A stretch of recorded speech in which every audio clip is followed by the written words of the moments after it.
NDA ప్రభుత్వం స్థాపించి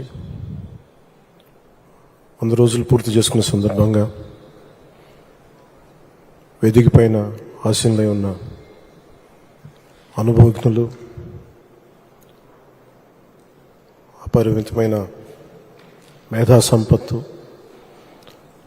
నాయకత్వపు లక్షణాలు పుణికిపుచ్చుకున్న కలిసిన తెలుగుదేశం పార్టీ జాతీయ అధ్యక్షులు,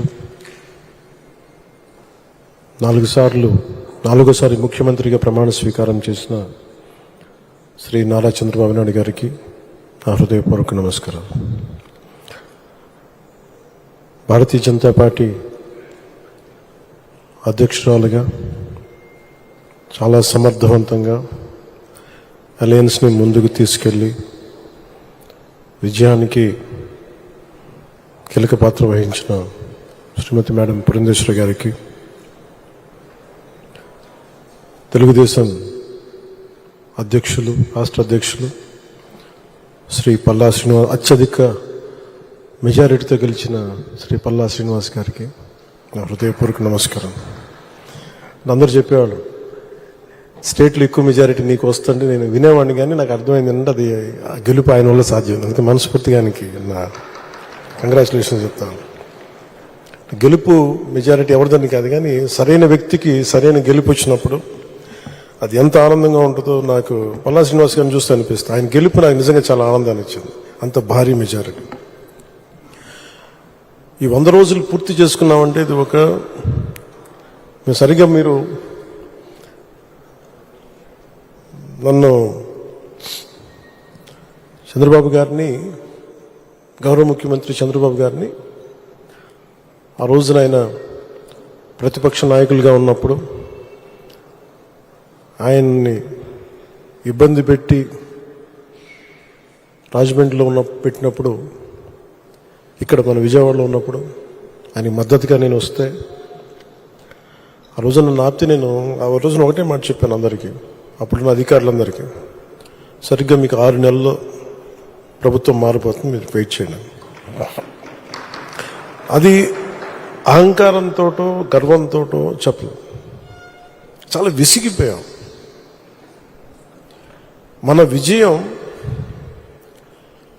ఇదే కూతవేటు దూరంలోని ఇప్పటం గ్రామంలో జనసేన సభ పెట్టి వైసీపీ వ్యతిరేక ఓటుని చీలనివ్వం అని ఒక ప్రతిపాదన చేసినప్పుడు దాని వెనక తెలివితేటలు కానీ వ్యూహాలు కానీ ఏమి లేవు. ఒకటే ఒక లక్షణం ఏంటంటే లోపల గుండెల్లో రాష్ట్రం బాగుండాలి, విభజన దగ్గర నుంచి నలిగిపోతా వచ్చాం, బాగుండాలని ఒక్క బలీయమైన కోరిక తప్ప ఇంకేం లేదు దాని వెనక. కానీ అది సాధించడానికి ఎన్ని అవరోధాలు ఎదుర్కొన్నాం, అసలు జరుగుద్దా లేదా, ఒప్పించగలమా లేదా, ఎన్ని పడి పడి పడి కింద పడి మీద పడి ఈ రోజున ఇక్కడ గెలిచిన గౌరవ సభ్యులందరూ, ఎంపీలు కానీ ఎమ్మెల్యేలు కానీ అద్భుతమైన మెజారిటీతో గెలిచారంటే వైసీపీ వ్యతిరేక ఓటును చీలనివ్వకూడదని ఒక్క ఆకాంక్ష, ఒక్క బలమైన నమ్మకం, చంద్రబాబు గారి నాయకత్వం, సమర్థత, ఈ దేశాన్ని 3వసారి ప్రధానమంత్రిగా పగ్గాలు చేపట్టి ముందుకు తీసుకెళ్తున్న నరేంద్ర మోదీ గారి నాయకత్వాన, పురంధేశ్వరి ఆయన దిశానిర్దేశంతో, పురంధేశ్వరి గారి నాయకత్వంతో, తెలుగుదేశం నాయకులని చాలాసార్లు చెప్పాను, వాళ్ళందరి సమిష్టి కృషితోటి ఒక అద్భుతమైన విజయాన్ని సాధించాం. నాకు చాలాసార్లు అనిపించేది, ప్రతిసారి ఏం చెప్పాను, రోడ్ల మీదకి వెళ్తున్నప్పుడు మీరు గెలవరండి, ఇప్పుడున్న వైసీపీ గెలుస్తుంది, మీరు గెలవరు. ప్రతిరోజు బయట వాళ్ళు ఎవరు చెప్పేవాళ్ళు, మనతో పాటు పక్కన ఉండేవాళ్ళు చెప్పేవాళ్ళు మాట. అసలు నమ్మకం ఉన్నది ఎవరికి అంటే, అసలు చెక్కు చెదరని గెలుస్తున్నాం, కొడుతున్నాం, నెగిటివ్ థాటే ఉండకూడదు, 170కి 160 కొట్టాలన్న మొదటి రోజు నుంచి చెప్పింది శ్రీ నారా చంద్రబాబు నాయుడు గారు చెప్పారన్నమాట. మనం అనుకుంటున్నాం, చేస్తున్నాం, చాలా జాగ్రత్తగా ఉంటారు, వ్యూహాలు ఉంటాయి, అన్నీ ఉంటాయి. కానీ ఎక్కడా కూడా ఆయన దగ్గర నుంచి నేను నేర్చుకుంది కించిత్తు అధైర్యం లేదు, భయం లేదు ఆయన దగ్గర. అంటే ఆయనకున్న అపారమైన అనుభవం నేను ప్రత్యక్షంగా చూశాను, జాతీయ స్థాయిలో చూశాను, ఆయన రాజమండ్రిలో ఉన్నప్పుడు చూశాను. అసలు ఈయనకి నేను ఒకటే అనుకున్నాను లోపల కొంచెం, అంటే ఈయనకి ఏమి జరిగినా అసలు భయం అనేది ఏ క్వశ్చన్ లేదు ఈయనకి. అంటే ధైర్యం తప్ప. నాకు చాలా చాలా ఆనందం వేసింది. అంటే ఒక వ్యక్తి ఎన్ని ఒడిదుడుకులు ఎదుర్కొన్నా, నిస్సత్తువతో అయిపోయినా, కుటుంబ సభ్యుల్ని కించపరిచినా, ఎన్ని రకాలుగా ఎన్ని అవమానాలకు గురి చేసినా, క్యాబినెట్లో తీసుకున్న నిర్ణయాలకి ఆయన్ని బలి చేసి ఆయన లోపల పెట్టి, ఎవరో అధికారులు చేసిన దానిపైన చెలవులు పలువులు కల్పించి ఆయన్ని పెట్టి ఆయన ఇబ్బంది పెడితే, ఆ రోజు నేను కలిసినప్పుడు అనిపించింది అసలు ఆయన గుండెల్లో చెక్కు చెదరలేదు ఆయనకి. ఆయన ఒకటే ఒక మాట అన్నారు, this is way of life, politics అది ఇట్లాగే ఉంటుంది, మనం భరిస్తాం ముందుకెళ్ళడం. నాకు అనిపించింది నేను ఆయన అలాంటి వ్యక్తి పక్కన ఉండి అడ్మినిస్ట్రేషన్ ఒకటి నేర్చుకోవడం, కష్ట సమయంలో అసలు ఎలా ఆయన్ని చూసి నేర్చుకోవాలి. ఒడిదుడుకులు, పొలిటికల్ ప్రాసెస్ ఒడిదుడుకులు ఉంటుంది, వ్యక్తిగతమైన దాడుల దగ్గర నుంచి కుటుంబ పరంగా అన్ని రకాలుగా. కానీ అట్లా తట్టుకొని అసలు ఎవరన్నా ఊహించలేం కదా. ఒక 53 రోజులు ఆయన్ని పెట్టి అలా ఉంచితే, నన్ను షూటింగ్లు చేయమంటే నేను చేయలేకపోయావాడిని, తప్పు సంకేతాలు వెళ్ళిపోతాయని. నేను డేట్స్ ఇచ్చినవి కూడా నేను ఆపేస్తాను ఆ రోజున. ఎందుకంటే ఆయన అంత సఫర్ అవుతా అని ఉంటే నేను బయటికి వెళ్ళి షూటింగ్ చేయడం కూడా నాకు ఇబ్బంది అనిపించేస్తుంది. నా ప్రొడ్యూసర్ చెప్పాను, 2 చేతులు క్షమించమని చెప్పాను ఆ రోజున. తప్పట్లేదు, నాకు రాష్ట్ర ప్రజల కోసం మారాలి ప్రభుత్వం, అందుకని చేస్తాను, దయచేసి మీరు అర్థం చేసుకోండి అని. అంత నేను చేయగలిగానంటే ఆయన తట్టుకున్న విధానం నన్ను కూడా ఎంతో కొంత ఒక చేయూతనిచ్చేలా చేసింది. నా స్వార్థం వల్ల వ్యక్తిగతంగా నేను ఎదిగిపోవాలి, నా కోరికల్లో రాష్ట్రం విభజన జరిగినప్పటి నుంచి ఈ రోజుకి మనం నలిగిపోతా ఉన్నాం. మనకి తెలంగాణలో మనం దాదాపు 3వ వంతున్నాం అభివృద్ధిలో. సంతోషం, మన తోటి తెలుగు రాష్ట్రం ఆనందం. మనం పోటీ పడాలి, ఎదగాలి అంటే అనుభవం, పొలిటికల్ ప్రాసెస్లో అనుభవం ఒకటి చాలా చాలా కీలకమైనది. తెలివితేటలు ఉండొచ్చు, అన్నిటికంటే కూడా అందరినీ సమన్వయపరిచి, అందరినీ ఆకట్టుకోగలిగి, అందరినీ ఒక దారిని పెట్టగలిగి, కొంత మెత్తదనంతో మందలిస్తూ, కొన్నిసార్లు గట్టిగా చెప్తూ, అలాంటి నాయకుడు వెంట ఆయన నాయకత్వంలో మేమందరం పనిచేయటం నాతో సహా చాలా చాలా నాకు ఆనందంగా ఉంది. ఇలాంటి గడ్డు పరిస్థితుల్లో డబ్బు లేదు మనకి. రాగానే ఛార్జ్ తీసుకోగానే ఇవన్నీ ప్రోటోకాల్స్ ఉంటాయి, కానీ లోపల ప్రోటోకాల్స్ తగ్గ డబ్బులు లేవు లోపల. అలాంటిది ఆయన రాగానే ఈ 100 రోజుల్లో ఏమి చేసామని కీలకమని చెప్తే, ఏమైతే చెప్పారో మెగా డిఎస్సిని మేము పెడతాం, భర్తీ చేస్తామంటే 16,437 ఉపాధ్యాయ పోస్టుల్ని భర్తీ చేయడం.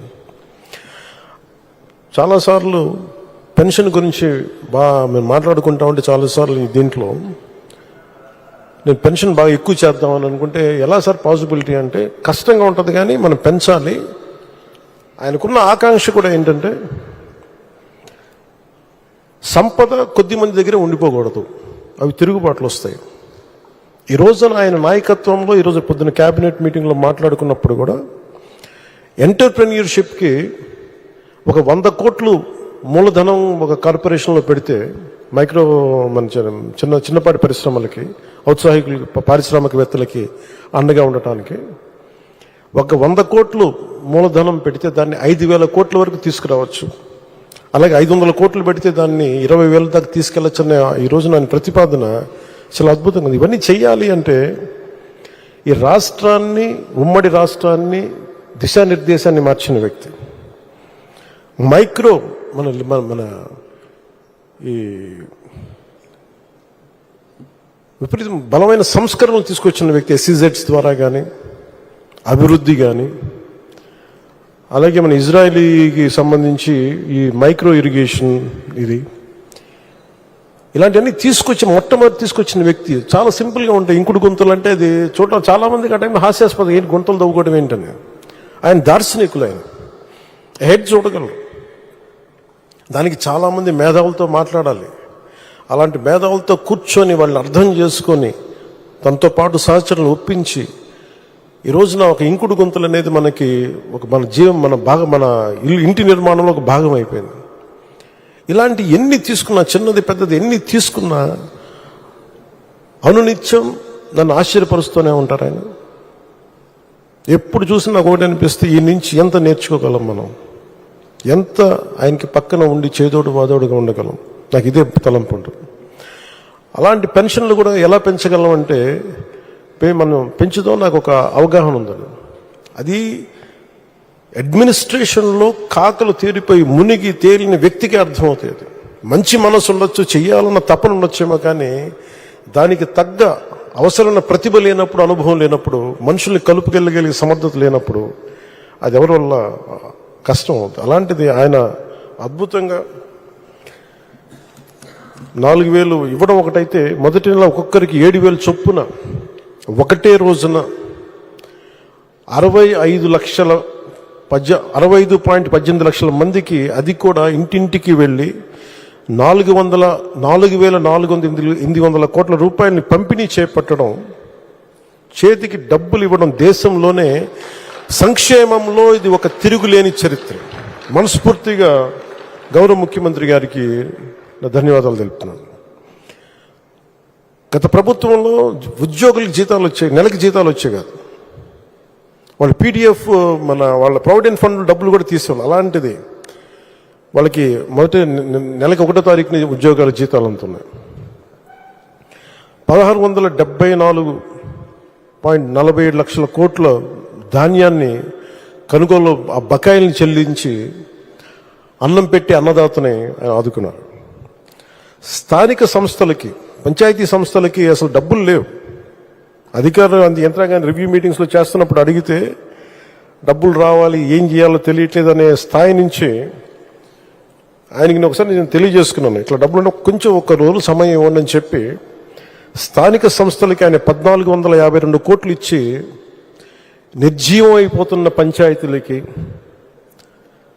నీరసపడిపోతున్న పంచాయతీలకి తిరిగి ప్రాణం పోశారు చంద్రబాబు గారు. 1,452 కోట్ల రూపాయలు ఇచ్చి పేదల కోసం రాష్ట్ర వ్యాప్తంగా ఈ అన్నా క్యాంటీన్లు ప్రారంభించడం, నేను ఎప్పుడు అన్నా క్యాంటీన్లు తెలుసు కానీ చూసేవాడిని, కానీ